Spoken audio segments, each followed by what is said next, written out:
Hi guys, welcome to How to Solutions YouTube channel. In today's video, I'm going to show you how you can get unbanned from omegle on Android. Before getting into this video, subscribe to our YouTube channel and click on the bell icon. The first step you need to do is to open Play Store and search for the VPN and download any VPN from here. So you can download any VPN because it is working with every VPN. So I personally use Hotspot Shield.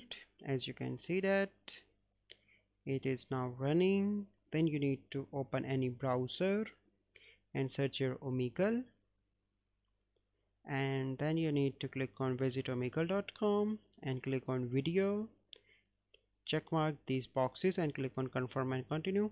And now you can see that my omegle is working. So this is a process by which you can get unbanned from omegle on Android.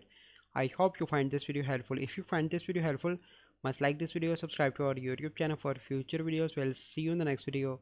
Thank you, have a good day.